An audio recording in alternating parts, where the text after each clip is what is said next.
Assalamualaikum warahmatullahi wabarakatuh. Yang dimalukan, saya telah pun dipanggil oleh pegawai penyiasat untuk membantu siasatan satu kes yang melibatkan YB Howard. Saya rasa detail tentang pertemuan ataupun soal siasat tadi telah pun disebut ringkas oleh Tuan Hamzah tadi. Cuma apa yang saya nak bagi tahu kepada semua, bagi saya ini satu isu yang sangat besar, satu isu yang kita tak boleh pandang sampai lewa. Dia adalah satu isu yang perlu kita orang Islam ini ada rasa sensitif. Apabila seorang yang bukan Islam, tidak beriman kepada Allah, tidak beriman kepada Rasul, bermudah-mudah menafsirkan ayat Al-Quran yang dia sendiri tidak faham dan menafsirkan dengan penafsiran yang batil, yang jauh menyimpang daripada penafsiran yang sebenar yang diajar oleh para alim ulama kita yang bersabar. Sedangkan kita ni orang Islam ni, kalau saya dulu para asatizah kita pun selalu cakap, kita sendiri orang Islam pun tak berani nak tafsir Al-Quran sendiri. Kita rujuk kepada kitab-kitab muktabar, kita rujuk kepada kitab-kitab alim, orang-orang ulama yang besar-besar. Tiba-tiba dia orang yang wallahu alam latar belakang pendidikannya bagaimana, bahkan yang paling besar adalah dia sendiri tidak beriman dengan Al-Quran itu. Tiba-tiba dia menafsirkan Al-Quran, dan yang paling kita rasa luka cita dan kita risau apabila dia menafsirkan ayat Al-Quran itu secara batil. Kalau kita tengok video yang dibuat oleh YB Howard itu, dia cuba menggunakan ayat Al-Quran surah An-Nisa ayat yang ke-59 itu sebagai justifikasi, atau kita sebut dalam bahasa kita ni sebagai dalil untuk mengatakan bahawa Tuan Guru Haji Abdul Hadi Awang dan juga PAS ini khawarij. Jadi itu satu penafsiran yang sangat tersasar, yang tidak boleh kita maafkan. Kita tidak boleh membiarkan orang-orang seperti ini, juak-juak seperti ini bermudah-mudah mengguna atau menunggang ayat Al-Quran, ayat suci Al-Quran yang merupakan kitab panduan kita orang Islam yang paling besar, wahyu yang diturunkan oleh Allah SWT kepada Rasulullah SAW kita, dengan begitu mudah sekali dia boleh menafsirkan secara batil. Jadi ini poin-poin yang pertama yang paling besar, apabila dia menafsirkan secara batil. Apa yang menjadi kerisauan kita adalah kita faham orang di rakyat Malaysia ini, termasuk orang Islam, bukan semuanya menguasai ilmu-ilmu agama.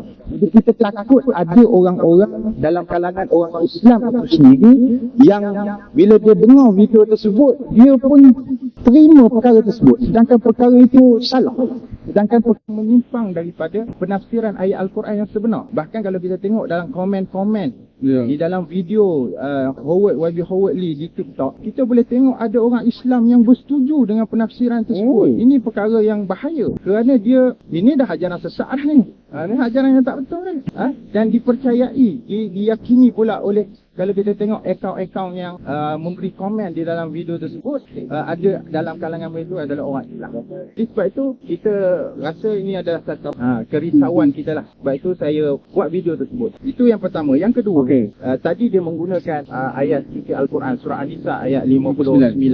Dia juga menggunakan kisah sirah Nabi SAW membangunkan kota Madinah Al-Munawwarah sebagai negara Islam yang pertama. Ini juga bahaya. Dia seolah-olah nak gambarkan perjuangan yang mereka bawa ini selari dengan perjuangan yang dibawa oleh Nabi Muhammad SAW. Sebab itu saya respon dalam video tersebut, Nabi Muhammad SAW dalam mana dia mendirikan negara Madinah Al-Munawwarah, dia meletakkan Islam sebagai dasar negara. Sedangkan kalau kita buka dalam perlembagaan DAP sekarang, tuan-tuan boleh buka Google perlembagaan DAP, dasar yang ingin dibawa oleh DAP adalah dasar sekular.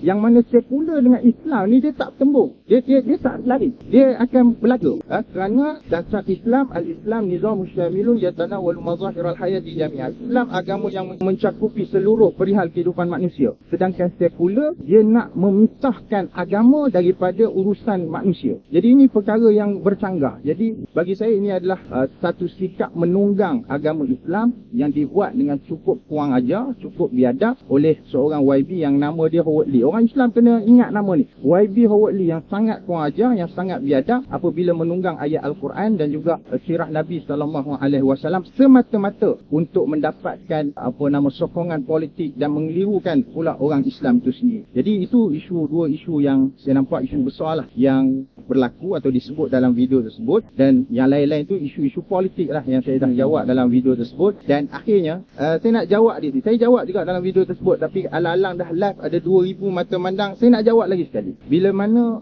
YB Howard Lee mengatakan bahawa PAS Tok Guru Haji Hadi membawa perangai penjajah. Tuan-tuan, sebenarnya yang membawa perangai penjajah adalah DAP, tuan-tuan. Kenapa, tuan-tuan? Kita ini tanah Melayu asal-asalnya yang menjadi keras kepada pemerintahan tanah Melayu ni adalah Islam. Sebab itu kita ada penemuan batu bersurat, kita ada artifak-artifak sejarah, bahan-bahan sejarah yang membuktikan tertegaknya undang-undang Islam, ekonomi Islam, mata wang Islam di tanah Melayu ini. Datang penjajah, mereka yang bawa dasar sekular. Mereka yang datang tak bawa keluar dasar Islam ini daripada tanah Melayu. Memperkenalkan dasar sekular dimasukkan dalam kepala segelintir orang-orang Melayu kita sendiri. Bawa masuk dalam kepala sebahagian daripada orang Cina yang datang daripada tanah besar Cina, daripada orang India, kawan-kawan kita dan sebagainya. Mereka menganut dengan fahaman sekular. Sekarang ini perjuangan sekular itu diteruskan oleh siapa? PAS ataupun DAP? Diteruskan oleh DAP, tuan-tuan. Sebab itu bila mana YB Howard mengatakan PAS adalah parti yang bawa perangai penjajah, sebenarnya hakikatnya DAP lah yang membawa perangai penjajah kerana mereka meneruskan perjuangan yang telah pun digagaskan oleh penjajah yang membawa dasar sekular di tanah Melayu ini menjadi dasar di dalam parti mereka. Jadi ini adalah fakta, dan sebab itu tuan-tuan, saya berharaplah agar pihak berkuasa, pihak polis dapat mengambil tindakan yang sewajarnya kepada YB Howard. Dan saya juga nak seru, mungkinlah saya ni orang kecil, tapi saya serulah juga kepada semua orang Islam, kepada para mufti, kepada pihak berkuasa agama supaya bangkit. Menteri agama supaya bangkit. Ada komen? Menteri agama takkanlah nak komen sikit pun minta orang bukan Islam jangan masuk campur. Itu pun cukup dah. Minta komen sikit. Begitu jugalah pihak mufti dan sebagainya kalau boleh bangkit, dan NGO. Saya nak seru kepada NGO umat Islam, NGO NGI yang sayang kat Islam. Benda ni kita tak boleh diam. Ini sudah melampau, ini sudah biadab apabila mereka sudah berani untuk menafsirkan kitab Al-Quran yang merupakan kitab suci kita, merupakan kita sebut sebagai mukjizat yang Allah Taala berikan kepada Nabi Muhammad SAW. Jadi kita semua tak boleh diam. Kita juga nak tuntut kepada YB Howard Lee minta maaf kepada seluruh umat Islam. Saya minta 2,000 lebih ke mata memandang yang ada sekarang ni, gunakan Facebook kita, gunakan TikTok kita, desak YB Howard Lee untuk minta maaf. Desak untuk dia padamkan video yang masih lagi dia letak di dalam TikTok dia. Ini tanda dia angkuh, tuan-tuan. Ini tanda dia sombong. Dia nak cabar orang Islam, tuan-tuan. Sebab itu walaupun kita dah keluarkan statement, walaupun kita dah keluarkan video balas, dia masih lagi biarkan video tersebut di akaun-akaun media sosial dia. Sebab apa dia angkuh, tuan-tuan? Dia sombong, dia nak cabar kita orang Islam. Sebab itu kita orang Islam, kita ada maruah. Jangan sampai pemuda-pemuda Islam sudah sampai satu limit, sudah tidak boleh sabar. Waktu itu kita tahu apa yang akan berlaku. Jadi kita setakat ini masih lagi berpegang adanya pimpinan kita. So sabar. Tak apa kita sabar. Dalam masa yang sama kita minta semua orang Islam bergerak. Mana yang ada akaun media sosial, gunakan Facebook, desak YB Howard Lee minta maaf,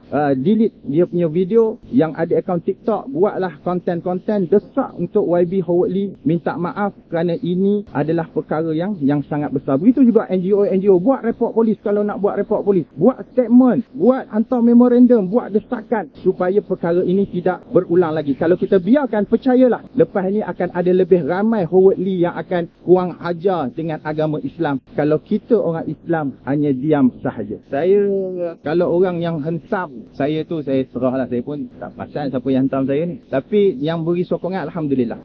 Kita sekarang ni saya nampak ialah dalam video tersebut dia ada beberapa perkara. Ada perkara yang melibatkan isu politik. Itu tak apa. Dia sebagai orang politik nak serang PAS ini sebagai lawan politik, dia biar kami jawab dengan cara politik. Tapi isu menggunakan ayat Al-Quran Al-Quran ni dia melangkaui isu politik, menafsirkan ayat Al-Quran tanpa ilmu dan menafsirkan dengan penafsiran yang batil. Dia melangkaui isu politik. Ni orang Islam kena sedar. Tak kira hang parti apa pun, tak kira hang sokong siapa pun, isu politik biar kami jawab. Orang PAS jawab isu yang dia sebut Dr. Haji Hadi kenapa bersanding dan sebagainya, itu biar kami jawab. Tak apa, itu kami jawab pada medan politik. Tapi bila dia menggunakan ayat Al-Quran, hampa parti apa pun, hampa kena bersuara. Kalau hampa orang Islam, kalau hampa betul-betul sayang kepada Islam, atau dan hampa tak boleh nak tengok Islam ini diperkotak-katikkan begitu saja. Jadi ini perkara yang perlu kita kena bezakan. Betul? Dalam video tersebut.